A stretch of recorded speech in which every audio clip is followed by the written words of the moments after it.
Welcome to UBG Bytes, where we break down the latest in tech and security into bite-sized chunks.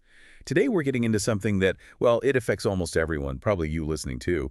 How technology is really reshaping kids' minds. Yeah, their attention spans, their cognitive skills. It's not just about screen time limits anymore, is it? No, it feels deeper, like it's changing how they actually process information. Absolutely. And we're seeing terms pop up like doom scrolling and this newer idea, brain rot. Okay, those sound intense. Are they just buzzwords, or is there more to it?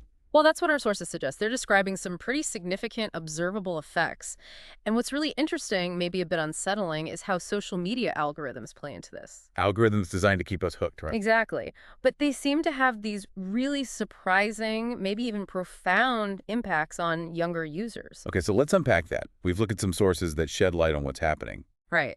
So, doom scrolling, that endless scrolling through bad news, really took off during the pandemic. But it's, stuck around.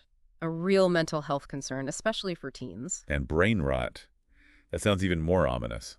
It kind of does. It refers more to this potential decline in cognitive abilities, things like attention, memory, maybe even mood regulation. Oh. It happens when kids, or anyone really, consume a ton of low-effort, super passive content, just zoning out instead of doing things that, actually engage the brain more actively. Okay, so zoning out versus engaging. How does that actually manifest? What does it look like in a developing brain based on what we're seeing? Well, think about the type of content. It's often really short, bite-sized, delivers a quick little reward. Like TikTok videos or short reels? Exactly.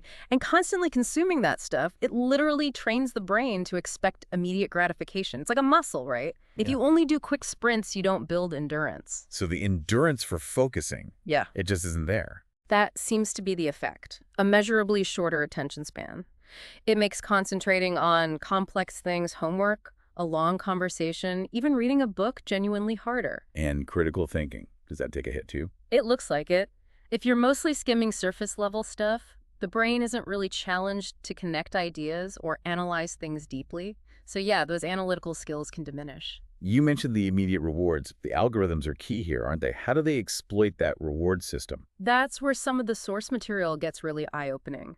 These platforms are meticulously engineered, really, to hijack the brain's dopamine system. Dopamine, the feel-good chemical. Right. So, for instance, one source mentioned TikTok. It can take something like just 260 videos, maybe 35 minutes, to start forming a habit. Wow, that fast. Yeah.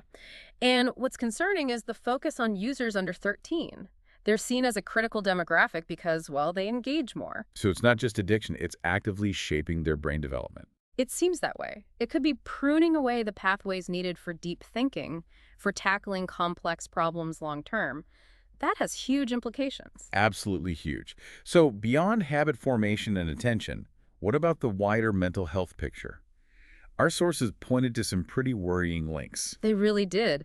This kind of compulsive usage is tied to a whole list of negative effects. We're talking loss of analytical skills, weaker memory formation, less contextual thinking. Empathy. Even empathy, according to some findings. It messes with sleep, schoolwork, real-world relationships, and then there's the content itself. Right, the algorithms don't just hook you, they can amplify extreme stuff too. Exactly. One study found misogynistic content increased like 4-fold on TikTok's main feed in just 5 days. This kind of stuff gets normalized and spills offline into schools. And the moderation often isn't effective enough, is it? Stuff promoting self-harm or eating disorders slips through. Sadly, yes. That's consistently reported.